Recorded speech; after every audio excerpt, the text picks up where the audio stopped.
Bienvenidos, Freight fans, and welcome to the Horror Show. I'm Jaime and Fuego here with a special requested video from one of our patrons. That's right, this is for Jeremy Saulnier's 2013 film called Blue Ruin. Originally, Dirk was going to be joining me for this one, but last minute cancellation, regrettably. So shout out to Fredzilla, patron who requested this one. And so, honestly, this director really, for me, arrived on my radar when I saw Green Room with Cecil a couple years ago. Rest peacefully, Mr. Anton Yelchin. An incredible film, performance from him. I mean, Patrick Stewart as a bad guy. That one is about a punk band that finds themselves in a very precarious situation where they almost like have this standoff going with some supremacist people at this particular kind of remotely located venue. But the movie that apparently put him on the radar of critics, and the fact that it's a rated fresh film, is 2013's Blue Ruin. So previously he had done Murder Party, which Cecil reviewed on the first season of the Horror Show before I was blessed to join this crew and stuff. So that was more on the horror comedic side of things, obviously. Whereas, boy, Blue Ruin, it is about as serious and humorless as they come, which, same vibe with Green Room. I haven't personally seen Hold the Dark, which is his most recent film, which is on Netflix currently, and then he's also directing a couple episodes of the third season of True Detective for HBO, but all of those being supremely serious, obviously, and this one is no exception, as I said. So if my voice is gonna hold up on me, I was singing with the band today, so bear with me, everybody. But so yeah, long story short, this film starts out with this guy who is like a drifter of sorts, played by, what, I really want to double check on the name of the actor because this guy really did a heck of a job. And he is apparently, Macon Blair, if I'm remembering correctly. He is a frequent collaborator, actually, with this particular director, with Jeremy. And so he plays the lead of this character who is just living in his car out in the middle of nowhere. He's got the long hair, he's bearded like crazy, and he hears that somebody has been released from prison, and this person apparently had a hand in the death of his parents. And based on just the nature of that conflict, there is still massive tension with him, his sister, his sister's family, and with this group of people. And that's the one thing that we really don't get a ton of the answers about, the nature of a lot of this conflict and why it's there. It's really one of those just dreamy, almost like vague revenge thriller kind of films, in the fact that, so after Macon's character hears that this particular person has been released, he goes after this person, and it reignites the conflict. It's almost like he finally decided to retaliate for this thing that happened with his parents, and then after he retaliates, obviously, the people connected with this person that he goes after come after him, tells his sister to go into hiding and everything, and it really turns into him trying to beef up some training at one particular point to properly go after this group of people. And so here on the Horror Show, we always do just ultimate impressions, just our real thoughts about everything in general, and then we jump into storytelling, acting, score effects, and things of that nature. So if I'm going to give just my overall impression, I liked it, but I didn't love it.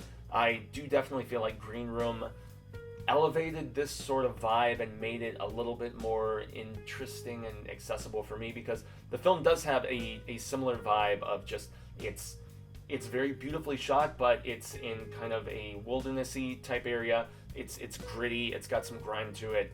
I just personally like the storytelling a little bit better in the angle that was pursued in Green Room. But that's not to say that Blue Ruin doesn't feature just beautiful camera work and everything. It's really the vagueness of the storytelling in a lot of ways that I wasn't ultimately the biggest fan of, because the acting is great and the film just looks good, and it's dark and depressing in a lot of ways, and I do often like that sort of storytelling. So if we're going to shift into the story, like I said, you get a vibe for what's going on, but it's not very implicitly stated for you, regrettably. And so that's the one thing where maybe if you wanted more explanation as to why he has this vendetta in play and why he's trying to go after these people, you're not really going to get a ton of details. It's spoken about passingly. It's really just the arc of this character, played by Macon Blair in a lot of ways, and just he shaves all the scruff off. He's trying not to be recognized. The fact that he goes and tries to elicit some additional training so he's more versed with weapons and ready to actually go after these people and stuff. So it's just really it's got some, it gets violent at times, but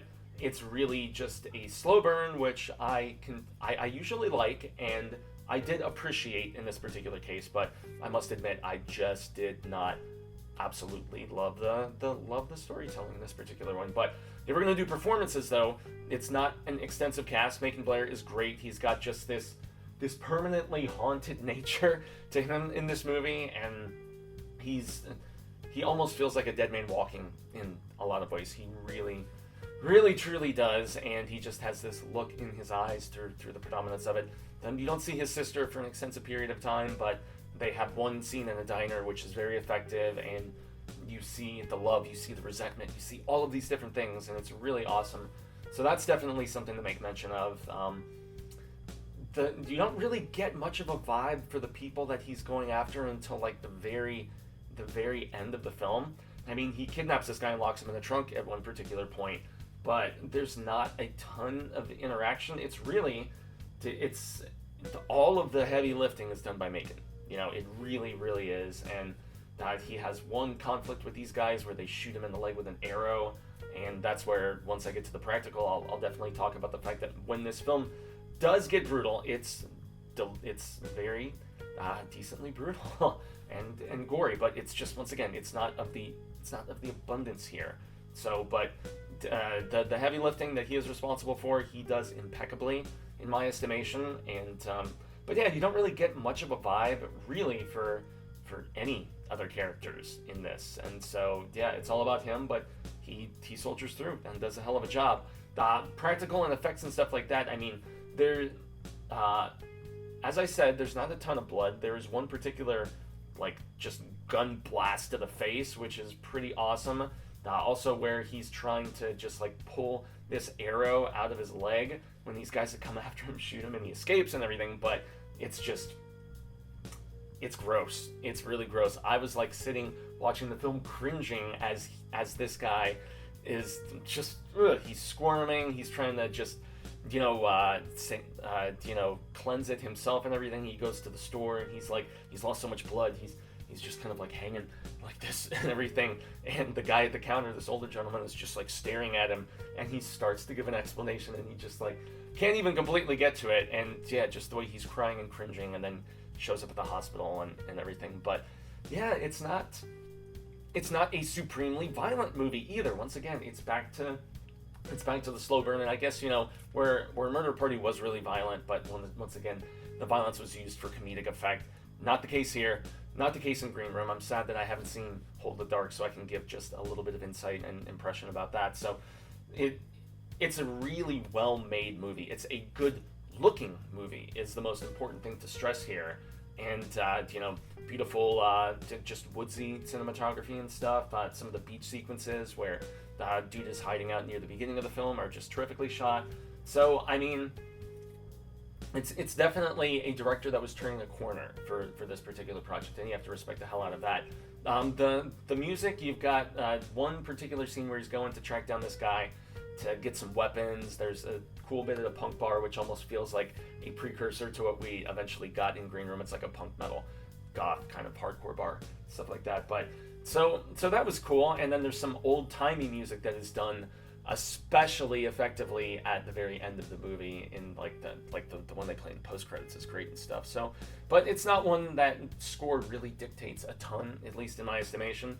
So if I'm gonna sum everything up as just a fan of the director, and just it's almost like a borderline noir style that he goes for here and stuff, and so it's impressive, but just once again, if I'm gonna double down, the vagueness of the storytelling is where they lost me. But it's beautiful looking, it is incredibly shot, and the main performance is one to check out, So that basically brings us to the end of the playing field, the Shooters Gallery here. I've been Jaime Fuego. You can find me on all social media sectors, Twitter, Instagram, Facebook, YouTube, but most especially here on The Horror Show, where we do at least one, sometimes 2 episodes a day, and very soon you're going to be able to catch the second one exclusively on Patreon. We appreciate the patron. Once again, Fredzilla, thanks so very much for requesting this one. And yes, until we get to some more scarific coverage with you, I've been Fuego, and remember, stay scared.